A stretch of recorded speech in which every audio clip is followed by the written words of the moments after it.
Regard, œil avisé, prunelles aiguisées, la midinale est aux aguets. Par Pierre Jacquemin et Pablo Pillo-Vivien, tous les jours à 12h30. Bonjour Igor Zamikaï. Bonjour. Merci d'avoir accepté notre invitation. Vous êtes le secrétaire départemental du Parti communiste français et puis depuis le dernier congrès du parti, vous êtes le coordinateur de l'exécutif national du PCF. Un mot général d'abord quand même sur la pré-élection européenne. Dans quel état ces élections laissent le paysage politique? Qu'est-ce que vous retenez de ces élections? Ce qu'on retient évidemment, comme je l'espère toutes les forces de gauche, c'est que la situation est très grave. Elle est très grave en France et très grave en Europe.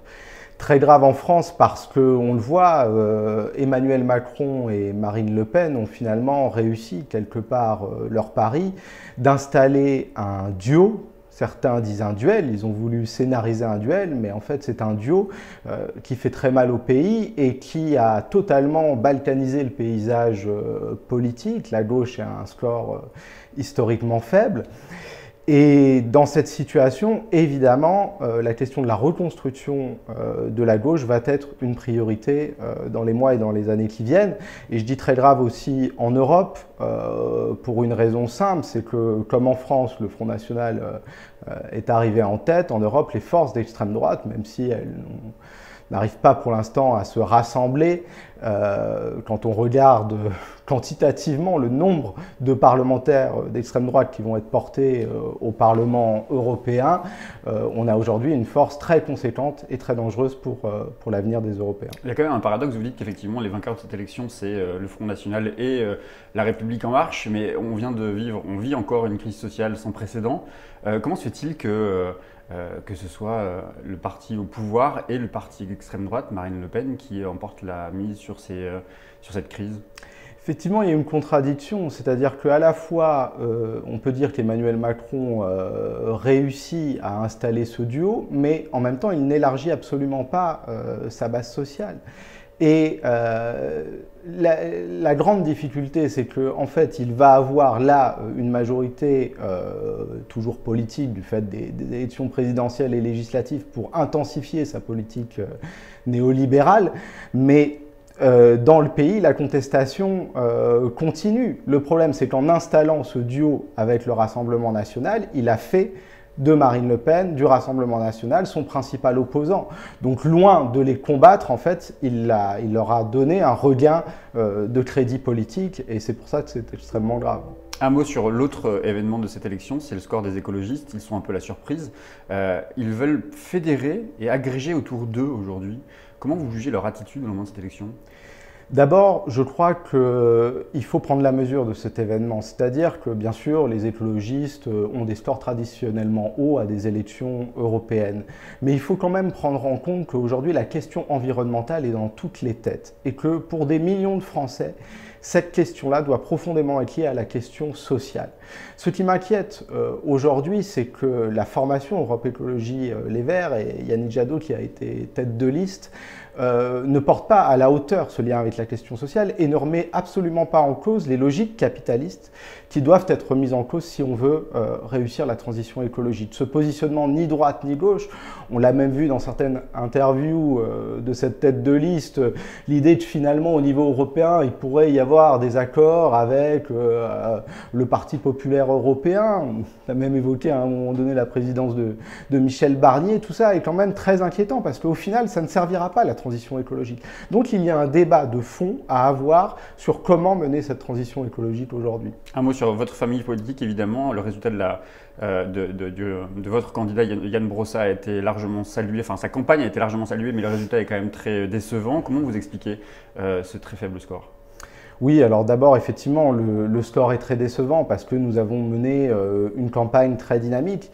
Nous avions deux objectifs.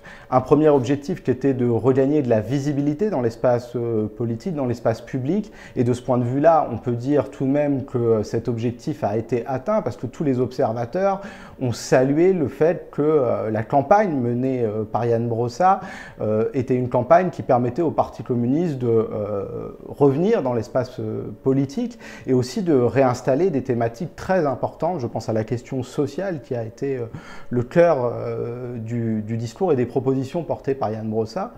Mais simultanément, Nous n'avons absolument pas atteint notre objectif de faire élire des députés au Parlement européen, ce qui est très grave à mon avis d'ailleurs pour la situation de la gauche au niveau du Parlement, et nous n'avons même pas atteint l'objectif d'être remboursés puisque nous n'atteignions pas les 3%. Mais quand même, je crois que si on n'a pas atteint cet objectif, c'est parce que cette défaite électorale, pour nous, mais aussi pour la France insoumise, pour les forces de la social-démocratie, cette défaite de la gauche est aussi une défaite idéologique.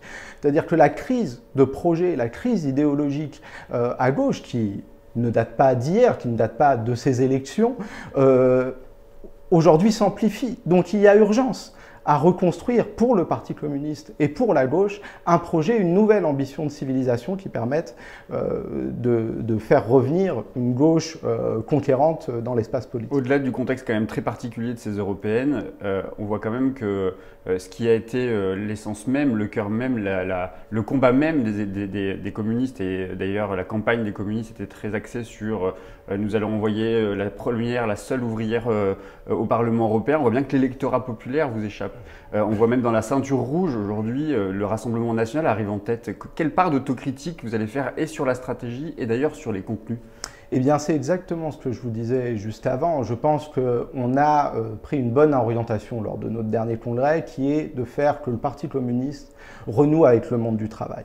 Mais c'est un chemin très long. On le voit aujourd'hui, même les organisations syndicales sont confrontées, comme les forces politiques, à des transformations du monde du travail très puissantes, très accélérées. Et reconquérir les ouvriers, les employés, les catégories populaires, c'est un chemin de longue haleine. Et la reconstruction sera longue. Mais moi, je veux profiter aujourd'hui de cette interview pour lancer un appel à la gauche. Parce que, oui, il faut que la gauche se rassemble, mais elle ne peut se rassembler, à mon avis, que si elle renoue avec le monde du travail. Donc j'appelle toutes les forces de gauche à reconstruire un projet politique qui permet de renouer avec les ouvriers, les employés, les cadres, avec le salariat. Et c'est d'ailleurs une différence aujourd'hui, et c'est des débats que nous voulons pousser à la fois avec les forces de la social-démocratie et avec la France insoumise. Parce que quand Jean-Luc Mélenchon dit que le peuple aujourd'hui est le peuple urbanisé, quand il dit que le lieu de socialisation politique n'est plus l'entreprise, il affaiblit le clivage gauche-droite, il affaiblit le clivage de classe au moment où, au contraire, il y aurait besoin de le réactiver face à une politique néolibérale, la politique du président de la République, qui est extrêmement dévastatrice pour ces catégories-là. Vous dites qu'il faut rassembler la gauche. La France insoumise, vous avez évoqué aussi les partis sociodémocrates. Ça veut dire que demain, il faut continuer, il faut pas continuer d'ailleurs, il faut réinstaurer un dialogue avec le Parti socialiste. Il faut instaurer un dialogue avec toutes les forces de gauche. Et nous avons décidé de construire ce rassemblement sans partenariat privilégié. Aujourd'hui, on voit bien déjà, du fait de l'affaiblissement de la gauche, qu'il y a besoin que toutes les forces travaillent sur ce projet politique qui peut permettre à la gauche d'être à nouveau combative et utile aux salariés et aux citoyens. Et donc, il faut le faire avec toutes les forces de gauche, il faut le faire avec les citoyens et les travailleurs. Je pense qu'on a des éléments aujourd'hui pour construire un beau projet de gauche pour notre pays. Je pense à la question de la sécurité sociale. Le fait de remettre sur le métier cette grande œuvre d'Ambroise Croizat pour sécuriser tous les moments de la vie. Je pense à la promotion des services publics, pour un nouvel âge d'or des services publics, à une transformation de notre mode de production pour assurer la transition écologique. C'est autour de ces grandes propositions, en portant des propositions précises aussi sur les institutions, les moyens financiers à mobiliser pour porter ces objectifs politiques, que je pense on arrivera à reconstruire et à renouer avec les catégories populaires et avec les employés et les ouvriers. La question c'est comment Jean-Luc Mélenchon, avant même les élections européennes, avait proposé à toutes les formations de gauche et même au-delà la création d'une fédération populaire. C'est un bon outil selon vous ? Moi, je pense que quels que soient les noms, parce que des propositions de ce type, il y en a eu plein. Oui, on a besoin aujourd'hui, quel que soit le nom qu'on lui donne, d'une union populaire en France qui permette ce rassemblement du salariat, qui permette, je dis du salariat au-delà d'ailleurs, parce qu'on voit avec les indépendants ubérisés qu'il y a beaucoup de catégories de travailleurs à rassembler. Mais ça ne peut se faire qu'à plusieurs conditions. La première, c'est d'abandonner toute volonté hégémonique sur l'ensemble de la gauche. La France insoumise a longtemps, malheureusement, eu cette posture. Europe Écologie Les Verts, je le sens aujourd'hui, est tenté aussi de prendre cette posture hégémonique à gauche. Or, il y a des identités qui font l'histoire de la gauche française, qui portent des singularités comme l'identité communiste, mais d'autres, l'identité socialiste, l'identité écologiste. Ce qu'a construit Jean-Luc Mélenchon, il faut qu'aujourd'hui, ces identités dialoguent dans le respect des unes et des autres pour construire un projet que nos concitoyens et que les travailleurs percevront vraiment comme utile à la transformation sociale. Il y a le Rassemblement pour les luttes, vous en avez parlé. Il y a le Rassemblement dans 10 mois. On va avoir aussi une échéance importante, les élections municipales. Quelle va être la stratégie du Parti communiste français? Est-ce que vous allez rester justement sur cette stratégie de le PCF doit exister en tant que tel et donc c'est légitime de présenter des candidats partout?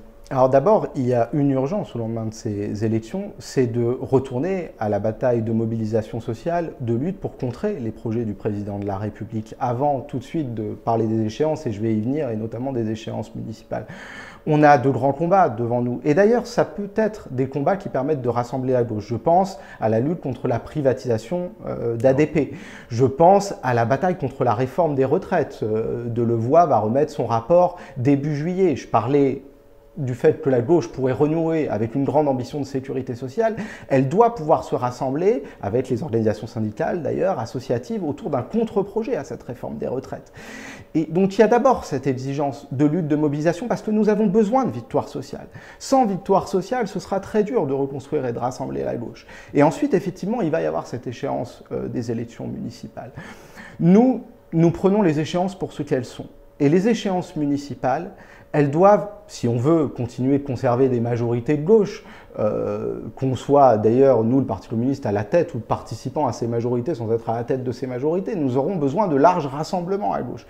Et surtout de rassemblements qui se construisent avec les citoyens et les travailleurs, parce que quand même la défiance politique continue aujourd'hui de grandir dans notre pays. Donc, à mon avis, on aura besoin de ces rassemblements. Se rassembler, ça ne veut pas dire s'effacer, ça dépend de la façon dont on mène ce rassemblement. Donc nous, dans ces rassemblements, comme nous l'avons toujours fait, nous porterons des propositions pour les municipalités, et je crois d'ailleurs que nous allons aller nationalement vers des propositions qui permettent de construire un communisme municipal d'aujourd'hui. Ça a été longtemps une force du Parti communiste. Il y a aujourd'hui encore beaucoup d'innovations sociales, écologiques et démocratiques. C'est quoi pour vous le communisme municipal? Qu'est-ce qui distingue en quelques mots le communisme municipal? C'est quoi une mairie communiste? Qu'est-ce qu'elle fait de différent? C'est la priorité aux catégories populaires, au logement social, c'est la priorité à la culture, au sport, c'est ce qu'on a été capable de construire sur le droit aux vacances, sur le droit aux loisirs. C'est toujours d'actualité dans les municipalités communistes. Et surtout aujourd'hui, il y a de nouvelles innovations dans ces municipalités. Donc je pense que c'est un peu tous ces projets-là qu'il faut mettre en commun pour dessiner ce que peut être des municipalités sociales, écologiques, solidaires, qui répondent aux enjeux d'aujourd'hui, dans un contexte où, malheureusement, la pression néolibérale s'accentue et où les ressources des municipalités sont de plus en plus grévées par cette politique-là. Un mot en particulier sur Paris, Yann Brossat. Pardon, la liste a fait 3,18%. Vous allez avoir suffisamment de force pour peser justement dans un rassemblement à Paris? Les communistes ne sont pas menacés à Paris? Alors, écoutez, à Paris, la seule satisfaction qu'on peut avoir, même si le score est faible, c'est qu'on progresse par rapport aux législatives. On fait plusieurs milliers de voix supplémentaires par rapport aux législatives. Je pense d'ailleurs que la notoriété du candidat a joué, mais aussi un travail de proximité, puisque à l'occasion de cette échéance européenne, nous avons renoué avec beaucoup de pratiques militantes qui nous ont permis d'aller au contact direct des Parisiens, de discuter avec eux des enjeux de ces élections. Et donc, je crois que de toute façon, nous sommes une composante très importante de la majorité municipale, comme les forces du PS de Génération et d'Europe Écologie Les Verts, et qu'il va falloir, ensemble, construire une nouvelle étape de la majorité de gauche. Et c'est bien sur cet enjeu de projet qu'on sera avant tout jugé. Donc, mais vous allez être écouté si vous partez dans un rassemblement avec Anne Hidalgo qui pourrait repartir dans cette bataille municipale, vous allez être écouté avec 3,18%? D'abord, nous n'avons jamais de préalable sur la configuration stratégique à une échéance. Nous avons une seule boussole, c'est le programme. Donc nous avons mis en débat déjà pendant même la campagne européenne, des propositions dans le débat public pour les prochaines élections municipales. Et nous allons à l'automne, probablement à l'occasion de la fête de l'humanité, appeler toutes les forces de la France insoumise, qui n'est pas aujourd'hui dans la majorité municipale, jusqu'aux forces de la majorité municipale, à en débattre pour voir ce qui aujourd'hui peut réunir et créer un espoir d'une nouvelle étape de la majorité de gauche à Paris. Et c'est à partir de ces échanges sur le fond, sur le projet que nous voulons porter, que nous déciderons comment nous nous inscrirons et dans quelles alliances nous nous inscrirons à cette élection. L'alternative à Emmanuel Macron, elle se prépare dès aujourd'hui aussi. 2022, c'est pas si loin.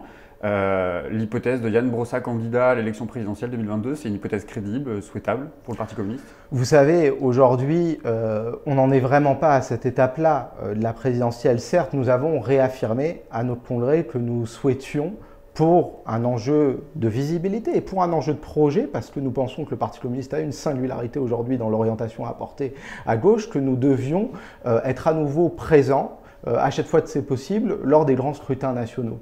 Donc bien sûr, nous nous disons que si c'est possible, aujourd'hui de construire un rassemblement que nous pourrions porter à la présidentielle, évidemment, nous envisageons une candidature. Mais enfin, quand on voit l'état de la gauche, le chemin pour construire ça, pour renforcer le Parti communiste, et ce renforcement se fera aussi dans le rassemblement de la gauche, sera très long. Et il se construira d'abord sur les luttes, et je le dis, je l'espère, sur des victoires sociales d'ici là. Donc ce serait très prématuré aujourd'hui d'abord de dire nous serons candidats à tout prix à l'élection présidentielle, et a fortiori de dire qui portera cette candidature.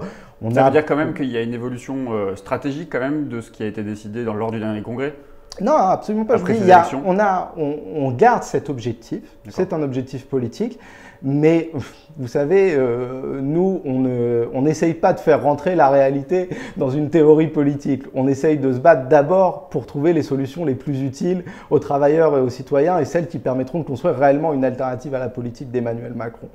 J'ai une dernière question, Igor Zemicki, vous l'avez dit, Yann Brossa n'a pas atteint les 3%, c'est le seuil pour pouvoir être remboursé des frais de campagne. Le Parti communiste français est menacé dans sa situation financière notamment?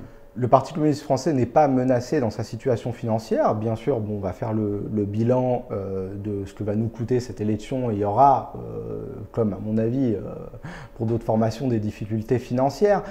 Mais la question de la bataille des finances qui permet aujourd'hui de financer toute l'activité du Parti communiste à l'échelle du territoire, c'est une bataille très politique.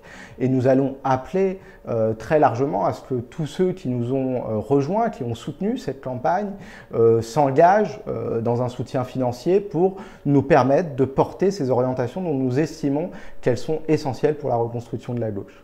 Merci beaucoup Igor Zemicki. Merci à vous.